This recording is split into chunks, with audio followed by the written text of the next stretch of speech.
DMTV Info, votre chaîne d'information en temps réel. La politique, la santé, le sport, les faits de société, la musique, les rumeurs et bien plus encore.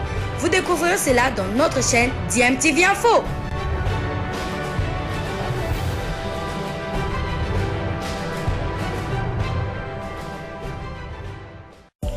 Vous êtes sur DMTV, bonjour ou bonsoir, tout dépend de l'heure à laquelle vous nous suivez. Tout plaisir est pour nous de vous retrouver, mais surtout de savoir que vous êtes nombreux en train de suivre votre chaîne YouTube DMTV. DMTV qui vous propose l'actualité, vous propose également des analyses et des réflexions sur des sujets d'actualité, sur des faits sociaux, tout simplement sur des réalités que nous observons ici chez nous en République démocratique du Congo. Éliminatoire de la CAN 2023, le chemin de la route, le chemin qui mène vers la Côte d'Ivoire a été donc balisé ce mardi. La RDC retrouve le Gabon des Guelor-Kanga dans le groupe I de ces éliminatoires, aux côtés bien sûr du Soudan également et de la Mauritanie. Voilà donc la composition de ce groupe I. Oui, le tirage au sort a eu lieu ce mardi en Afrique du Sud. À chaud, nous allons avoir la réaction du sélectionneur adjoint des Léopards de la RDC, Daoula Lupembe, qui estime qu'il n'y a jamais eu de bons tirages avant la fin des éliminatoires. On l'écoute, on vient de la voir avant d'entrer dans ce studio.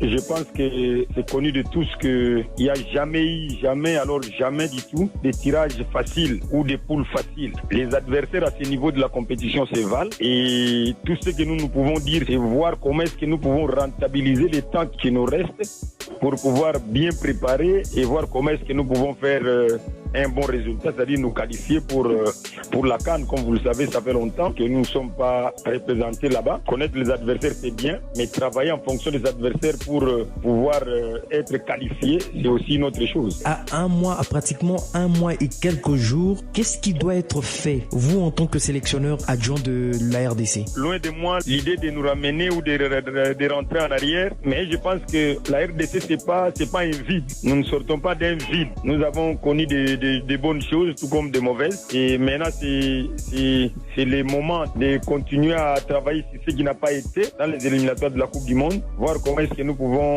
répartir sur de nouvelles bases. C'est-à-dire, nous avons pratiquement des joueurs congolais qui jouent un peu partout. Nous devons savoir les choisir pour pouvoir faire une bonne sélection et jouer ces matchs-là honorablement. Avoir suffisamment de temps pour pouvoir préparer ces échéances-là. On devra attendre à plusieurs changements dans le groupe ou on va garder le même groupe qui a joué les éliminatoires du mondial? Non.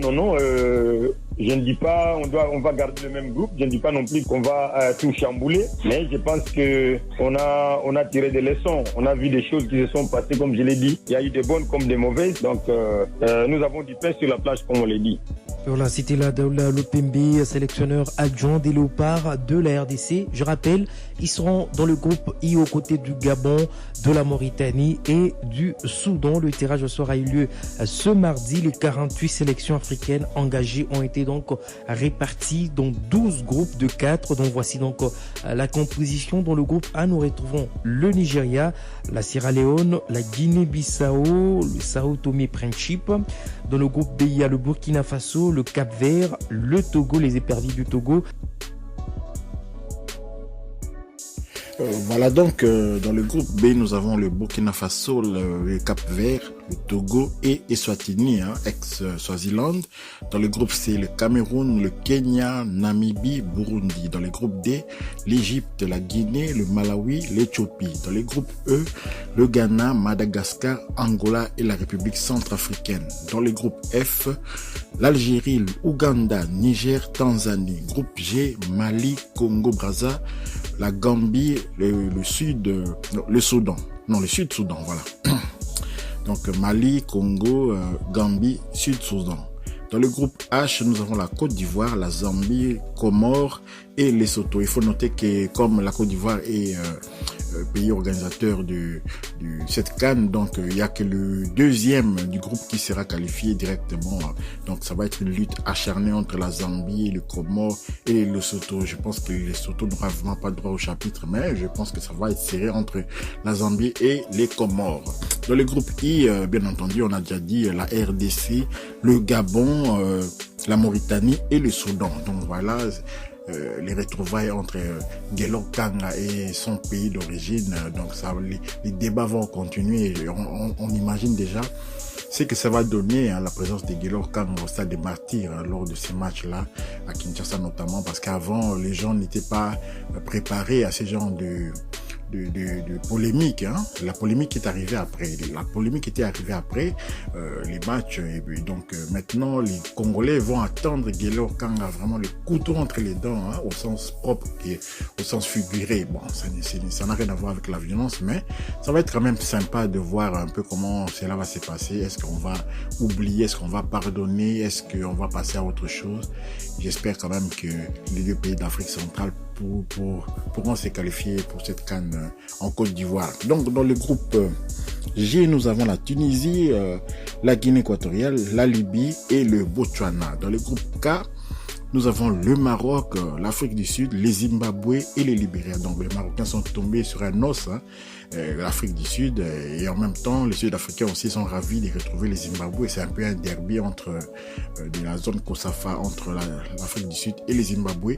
Et enfin dans le groupe L, nous avons le Sénégal, champion en titre, le Bénin, un adversaire que nous connaissons très bien, le Mozambique et le Rwanda. Là aussi, ça va être très équilibré parce que derrière le Sénégal, vraiment entre le Bénin, le Mozambique et le Rwanda, c'est très ouvert.